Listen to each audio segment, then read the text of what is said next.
welcome to THFC Till your home of Tottenham, past, present, and an exciting future as Dermotron and the Godfather himself, Mr. Phillip Brady, aka Mr. Tom Jones, give you our pre-game thoughts as Phillip gets ready for his New Year's Eve parties, as he likes to. He goes to Hootenanny on BBC Two and he starts throwing these big medallion around. But we have Bournemouth first. So, Mr. Brady, I'm going to hold the hosting duties over to you.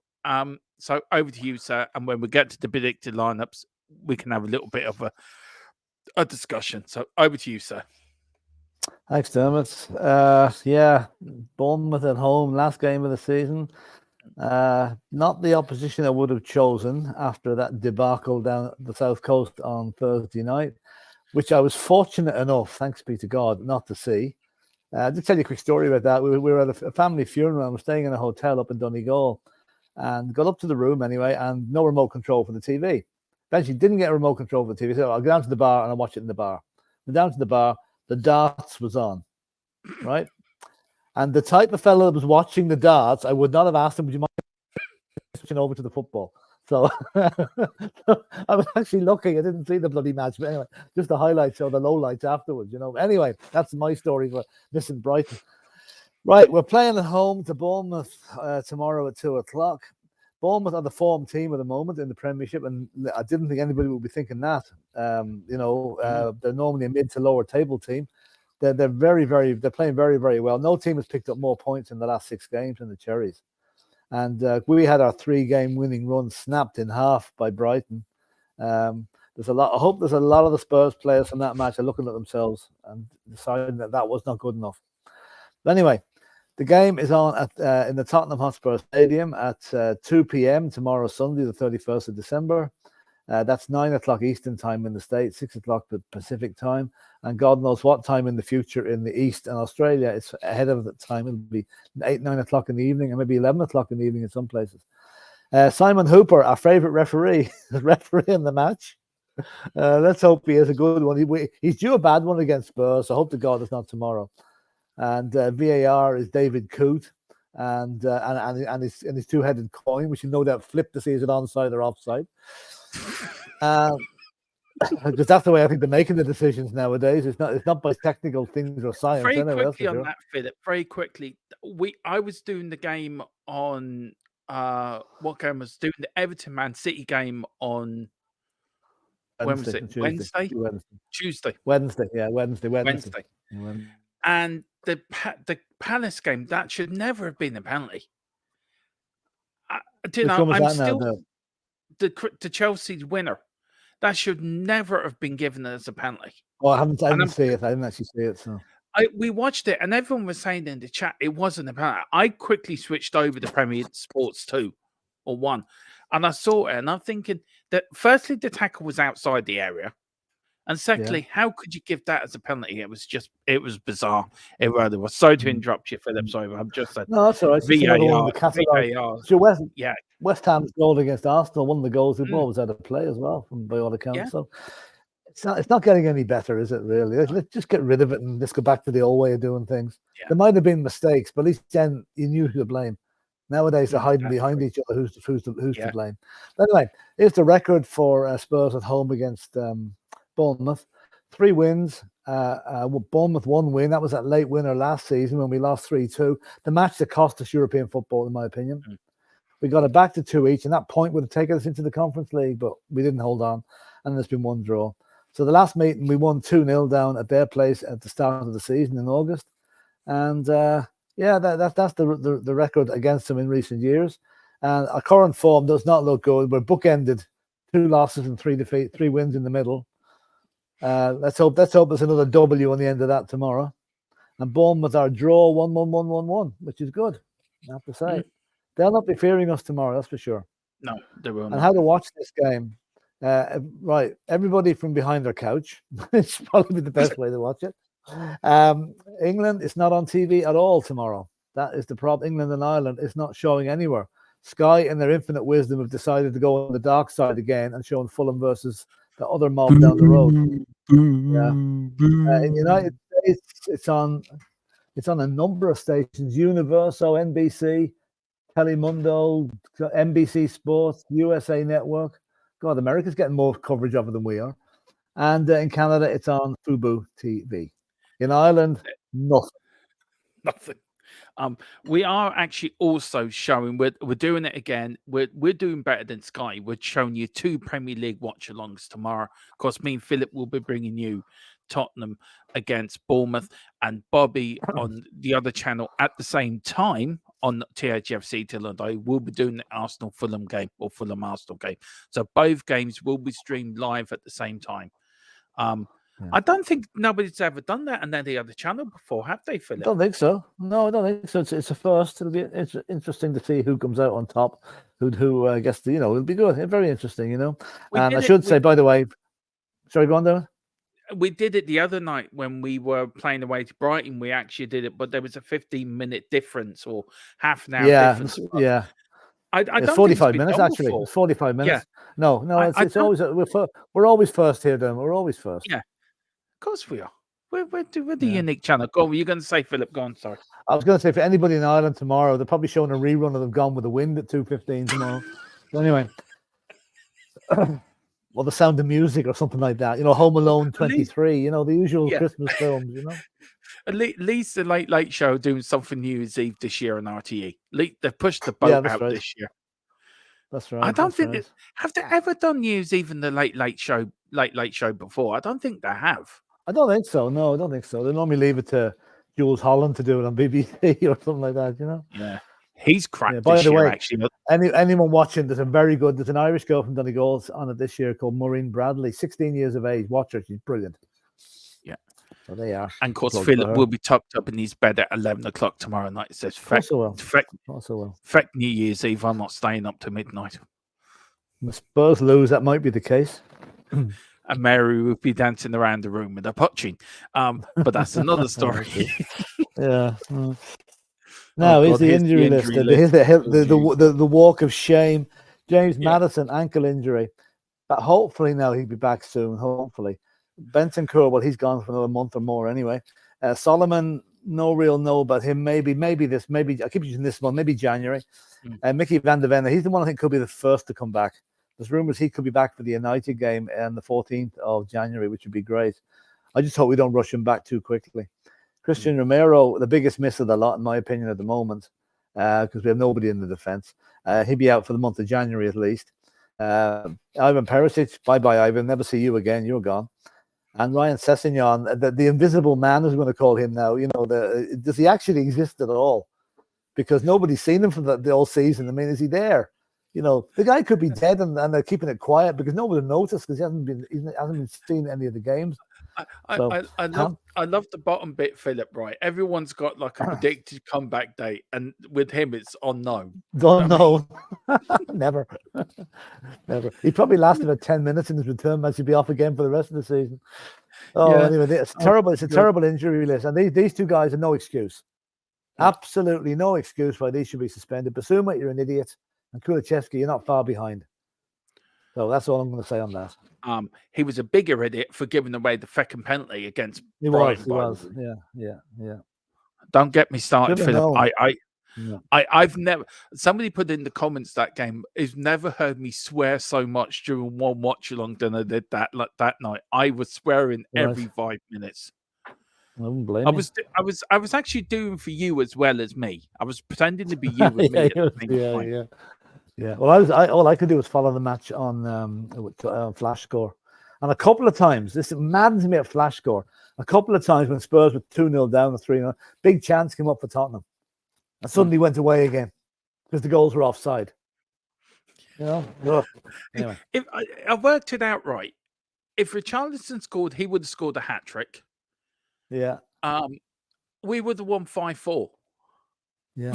I watched that. I mean, the fact we could have got it back to 4-3, but it hit the post and had the goalie made a great save right at the end there. But why leave it so late?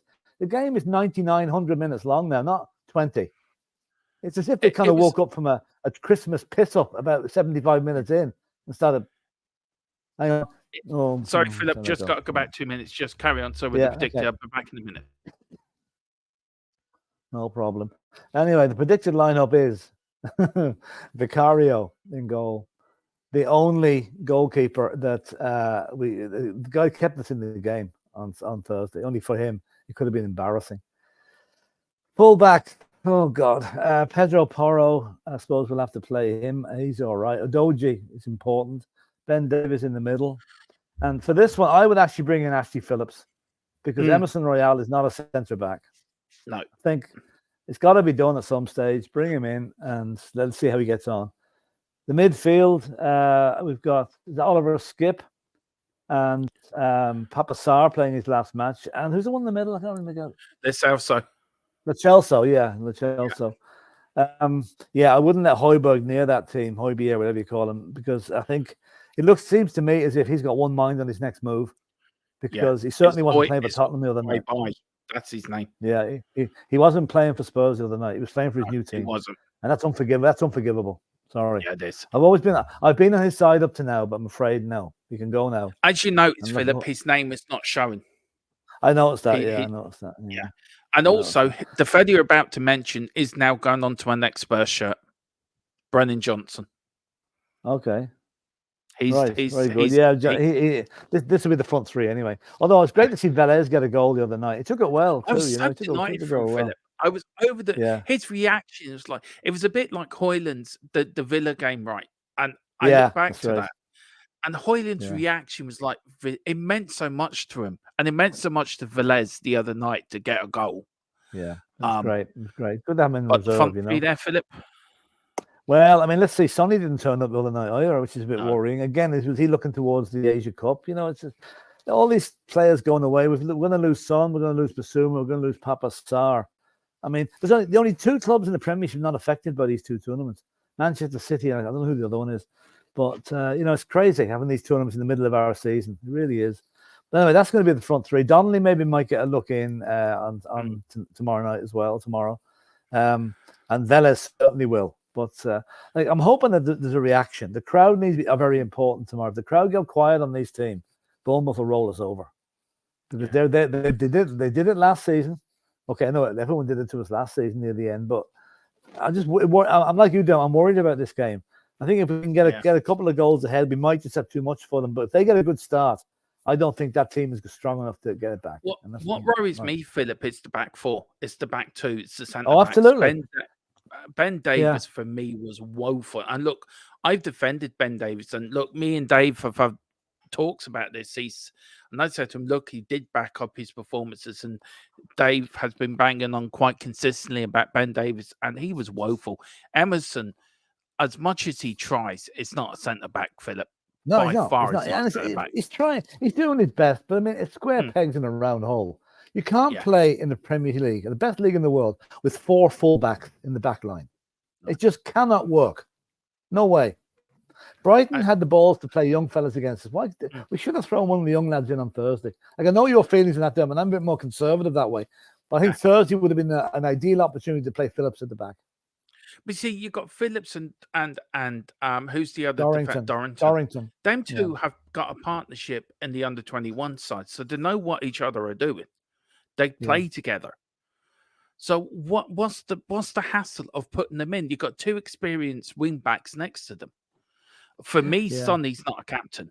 I'm sorry. A captain there the other night, Philip, would have said on the pitch, started bollocking players. He did not. He just kept running into players.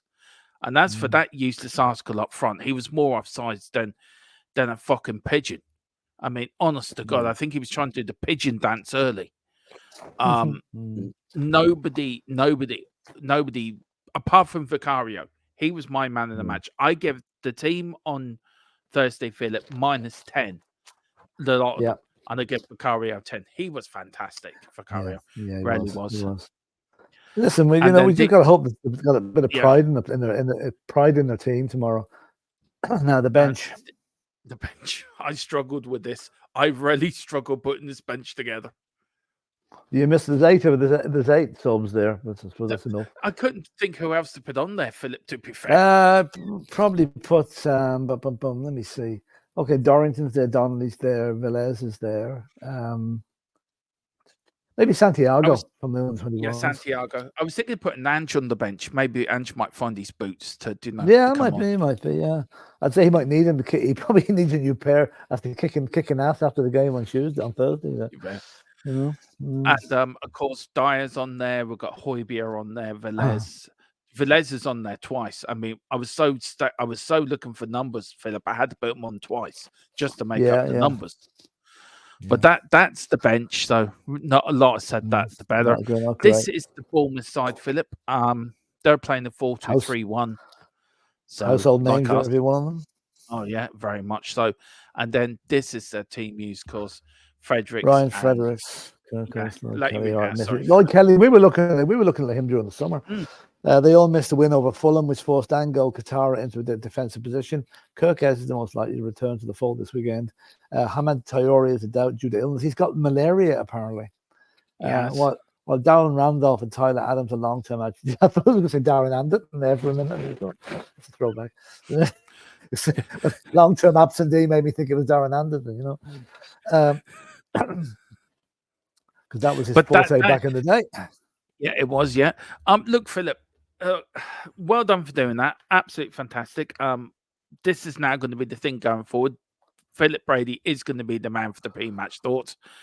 Your man Dermotron was doing his husbandly figure. He's up all night looking after his missus, and Well, I hope she's all right. Though. I hope she's okay. I would have made a complete arse of it. So Philip stepped in and took over, did a brilliant job. I only made a half arse of it. No, you didn't. No, well, you got one half, and I'll have the other half. Right. Okay. Yeah, you can have the head because you like horse's head. Thanks. Look, Philip, what are you looking for tomorrow? What response are you looking for from Tottenham, if anything? What's the one thing you're Oh, looking for tomorrow from the team? there has to be a huge response tomorrow. They've got to be professionally embarrassed by that Yeah. performance against Brighton. They've got to come out with a bit of pride in their play.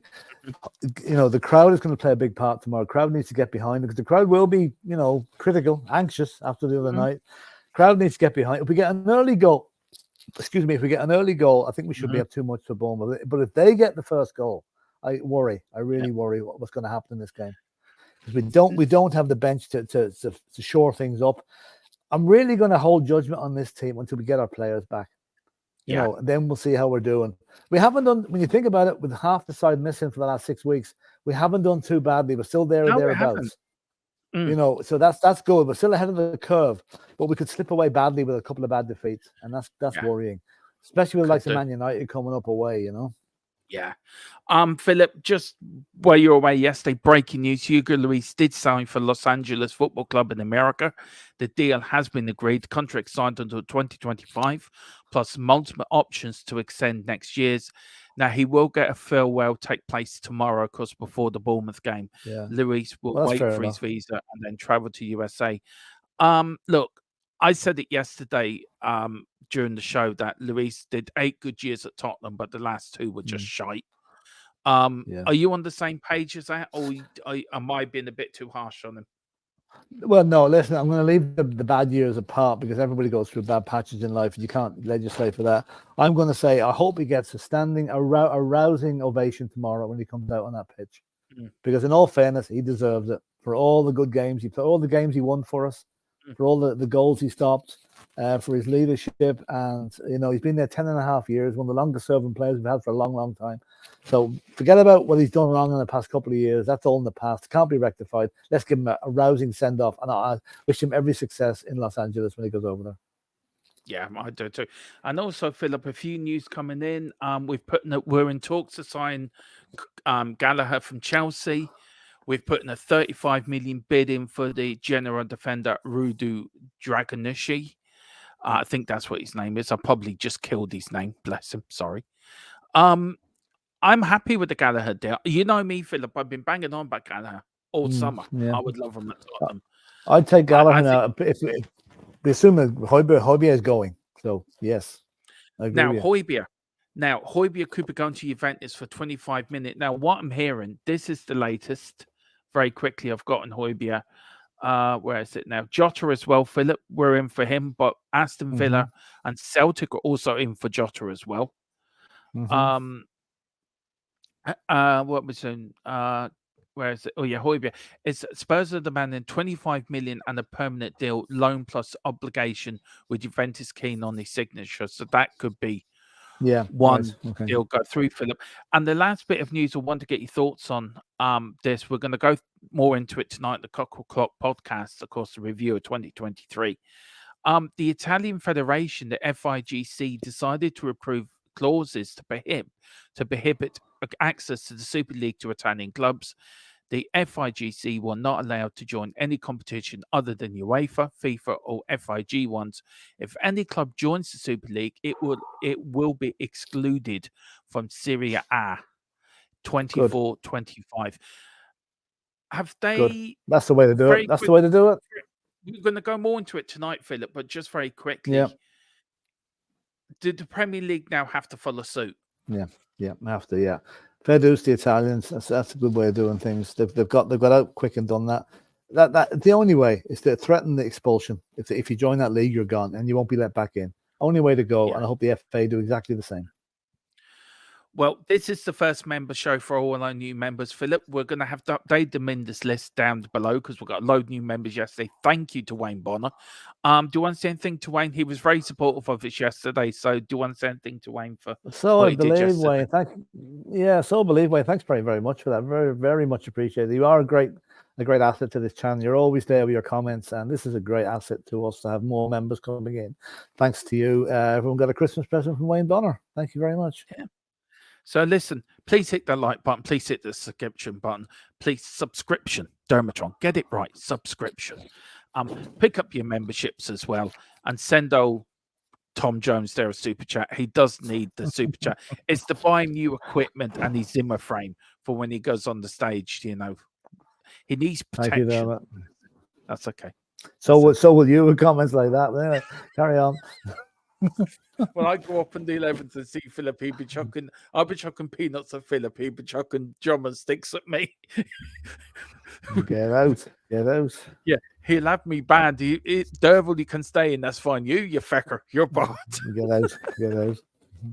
Listen, Phillip, thank you so much for joining me again. I'll see you later. Yeah, we are back, of course, at 3. We're caught to 3 with the premiere Saturday, and we're back tonight at 9 o'clock with the Cockle Clock podcast, the last of the year.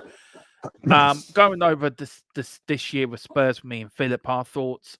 We're going to throw in a little surprise as well. We're going to do an over voice of the video we did on St. Patrick's Day when the Gardaí found the load of poaching, but we're going to change it into a Premier League sort of thing. So a few clubs will be getting roasted. So Bobby and Colin, just beware. Your clubs will be getting roasted tonight. Beware. There's a clue. There is a big clue. Whatever you do, enjoy the rest of your Saturday. Come on, you Spurs and Big Ange, we trust. Right, where's the going off button? There it is. Come on, you Spurs.